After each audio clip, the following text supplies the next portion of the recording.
Davido, Burna Boy, Wizkid, Tems, Rema, Ayra Starr. 6 names that turned a genre from Lagos house parties into Billboard headlines. But here's a question almost nobody asks out loud. Whose words are they, actually?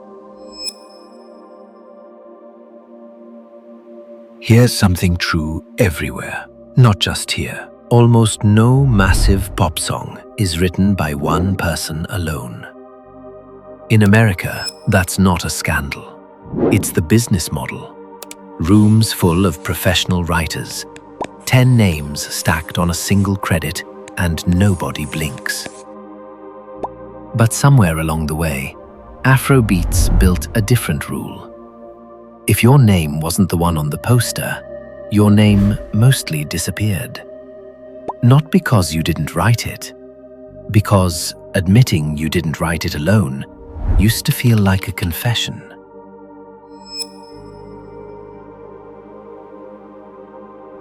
Start with Davido. Long before the Grammy nods, there was a young artist in his camp named Peruzzi. Multiple industry reports credit him as the pen behind some of Davido's biggest records. FIA, Risky, Assurance, Unavailable. And for years, he wasn't paid with points on the song or a check with his name on it. By his own admission on a podcast years later, at one point, he was paid in Davido's old clothes. Just clothes. In 2022, a rumor spread online that Peruzzi had secretly written 80% of Davido's entire catalogue. Peruzzi shut it down immediately, said plainly that his style and Davido's aren't even close, and that copying one hit wouldn't prove anything. So which is it?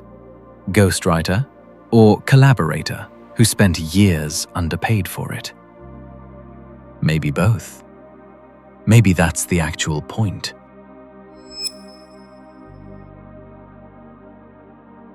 Now, Burna Boy. Twice now, in 2024 and again in 2025, live on stream, he said close to the same thing. That he writes every song himself, straight from his own life, and nobody could tell his story the way he does. He's also said something worth sitting with, that the names you do see credited on his songs are producers, not writers. In his framing, a completely different job. Except, both times he said it, people online pulled up the same old evidence.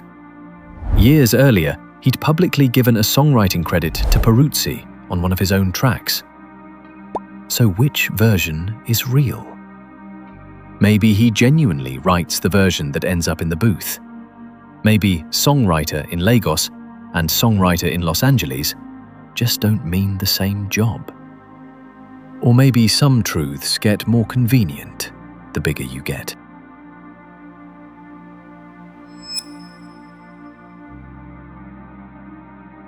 But here's where it stops being a simple story about liars and ghosts. Because some of the biggest names in this genre are, by every account, genuinely gifted writers. Tems didn't just write her own songs. In 2022, Rihanna needed a track for Black Panther. She turned to Tems. The result, Lift Me Up, carries Tems as a co-writer and picked up Oscar and Golden Globe nominations. Rema writes his own lyrics too, by most accounts, all of them, pulling from things as personal as losing his father and brother as a kid. He also owns the majority of his own publishing, and he's written songs for other artists on his label. Ayra Starr writes almost everything alongside her brother, Milar. It's a family act, and one of the rare stories in this genre where the co-writer was never hidden. He's credited, out loud, every time. Even a name like Tay Iwar, someone most casual fans have never heard of, is quietly behind writing credits for both Wizkid and Burna Boy. And Wizkid himself holds a real songwriting credit most people miss completely. He co-wrote Drake's One Dance. ASCAP, the American Songwriters' Rights Organization, gave him a plaque for it. So the story was never, "These artists can't write." The story is, some do, some don't. Some do it quietly with help, and the culture never built a way to say any of that out loud without it sounding like an insult. So why does it stay buried? Two reasons. Neither one is really about talent. The first is shame. For years, having a co-writer was treated like cheating. When Tenny revealed she'd helped write one of Davido's 2017 hits, she wasn't applauded for it. She was mocked online for telling the truth. She later called it bittersweet. In this industry, needing help was treated like a weakness to hide, not a job to be paid for. The second reason is colder. It's about money. By some industry estimates, songwriting and publishing make up less than 1% of all revenue in the Nigerian music industry, while the exact same job in America or the UK is a multi-billion-dollar business on its own. Why? Because most Nigerian-written songs are never formally registered. No signed paperwork saying who owns what percentage of a song. So even on the rare occasion a writer does get named, there's often no system built to actually pay them for it. No credit, no court, no royalty check. Just a name floating in some old interview that most fans will never read. So maybe the real story was never about which stars are frauds.